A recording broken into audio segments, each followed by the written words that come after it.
Hi friends, നേരത്തെ പറഞ്ഞ പോലെ ലക്ഷദ്വീപിലെ കുടിവെള്ളത്തെ കുറിച്ചാണ് പറയാൻ പോകുന്നത്. ഒരു 3 വർഷം മുന്നേ വരെ കുടിവെള്ളത്തിന്റെ ജീവിതത്തിൽ ഇത്രയും പ്രാധാന്യമുള്ള കാര്യം എനിക്കറിയില്ലായിരുന്നു.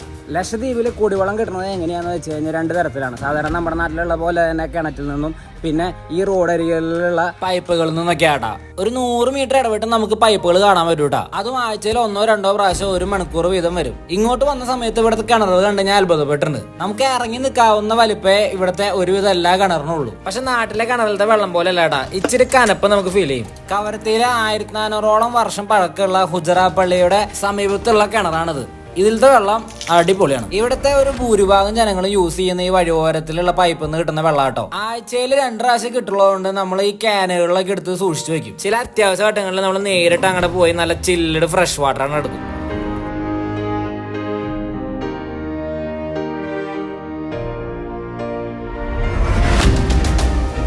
ഈ കാണുന്നതാണ് NIOT എന്ന് പറഞ്ഞ സംഭവം. ഈ NIOT പ്ലാന്റ് എന്നാണ് കവരദ്വീപിക്കുള്ള എല്ലാ വെള്ളം പോകുന്നത്.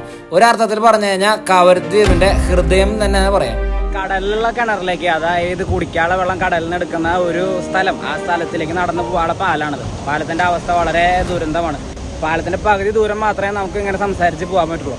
അത് കഴിഞ്ഞാൽ പിന്നെ നേരെ സൂക്ഷിച്ച് നോക്കാണ്ട് പോയി കഴിഞ്ഞാൽ 8ന്റെ പണി കിട്ടും. ഇനി എന്താണ് ഈ ബ്രിഡ്ജിൽ നടക്കണേന്ന് പറഞ്ഞുതരാം. ഈ 2 പൈപ്പുകളാണ് ഇവിടുത്തെ മെയിൻ താരങ്ങൾ. ഒരു പൈപ്പിൽ നല്ല ആഴക്കടലിൽ നിന്ന് വരുന്ന നല്ല തണുത്ത വെള്ളം, ഒരെണ്ണത്തിലെ ഈ തൊട്ടടുത്തുള്ള വെള്ളം കേട്ടോ. ഈ 2 പൈപ്പുകളും ചേർന്ന് എത്തുന്നത് നമ്മുടെ പ്ലാന്റിലേക്ക് കേട്ടോ. ഈ സാൾട്ട് വാട്ടർ എങ്ങനെ ഫ്രഷ് വാട്ടർ ആവണമെന്ന് ഞാൻ വഴിയെ പറയാം. ഈ ബ്രിഡ്ജിലൂടെ നടക്കുമ്പോൾ നല്ല അടിപൊളി കാഴ്ചകളാട്ടോ. തൊട്ടപ്പുറത്തും ഇപ്പുറത്തും ഒക്കെ നല്ല പ്യുവർ നല്ല ബ്ലൂ കളറുള്ള സീ. ഈ സീലാണെങ്കിലോ നല്ല കളർഫുൾ ആയിട്ടുള്ള അടിപൊളി മീനുകൾ. നിങ്ങൾക്ക് എല്ലാവർക്കും ഈ സൗണ്ട് കേട്ടപ്പോഴേ മനസ്സിലായിണ്ടാവും ഈ പോണ വഴിയിലുള്ള എല്ലാ ഷീറ്റുകളും ഇളകി കിടക്കുകയാണ്. അതുകൊണ്ട് തന്നെ ബ്രിഡ്ജിന്റെ അവസാനം വരെ പോവാന്ന് പറഞ്ഞത് കുറച്ച് റിസ്കി പരിപാടിയാണ്. പക്ഷെ ഇപ്പൊ അങ്ങനെയല്ല കേട്ടോ, റിനോവേറ്റ് ചെയ്ത് അടിപൊളിയായിട്ടുണ്ടെന്നാണ് കേട്ടത്. ലക്ഷദ്വീപിലെ ആദ്യത്തെ NIOT പ്ലാന്റ് ആണിത്. 2005 സ്ഥാപിച്ച ഒരു 19 വർഷത്തിന്റെ പഴക്കം ഈ പ്ലാന്റിനുണ്ട്. കവരത്തിയിൽ വരുന്ന എല്ലാ ടൂറിസ്റ്റുകളുടെയും മെയിൻ അട്രാക്ഷൻ പോയിന്റ് ഇവിടെയാണ്. ഇവിടെ നിന്നിട്ട് ഒരു 360 ഡിഗ്രിയിലെ ഒരു പനോരമ വ്യൂ കൊണ്ട് എടുത്താലേ അടിപൊളിയാണ്.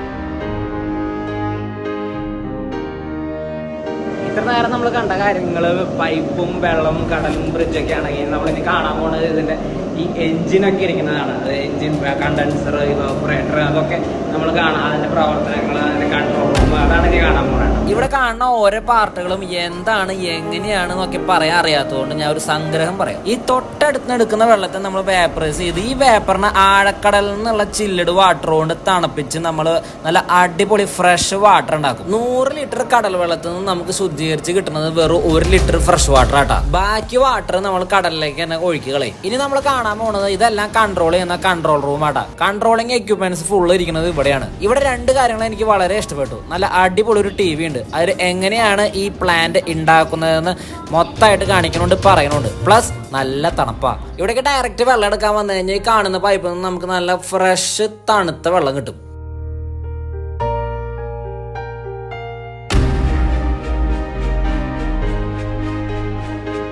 അപ്പോൾ ഇങ്ങനെയൊക്കെയാണ് ഇവിടുത്തെ കുടിവെള്ളത്തിന്റെ കാര്യങ്ങൾ. എന്നോട് ഡൗട്ട് ചോദിച്ച ബ്രോയ്ക്ക് ഇപ്പൊ ക്ലിയർ ആയെന്ന് വിശ്വസിക്കുന്നു. ഇതിന് തൊട്ടപ്പുറത്ത് 2ാമത്തെ NIOT പ്ലാന്റ് ഉണ്ടാക്കാൻ തുടങ്ങുന്നുട്ടാ. അതോടൊപ്പം എല്ലാ വീടുകൾക്കും വാട്ടർ കണക്ഷനും കൊടുത്തിട്ടുണ്ട്. അതും കൂടി ഒന്ന് സെറ്റ് ആയാലുണ്ടല്ല, പിന്നെ കവരത്തിയിലെ കുടിവെള്ള പ്രശ്നങ്ങൾ ഒരുവിധം തീർന്നു എന്ന് തന്നെ പറയാം.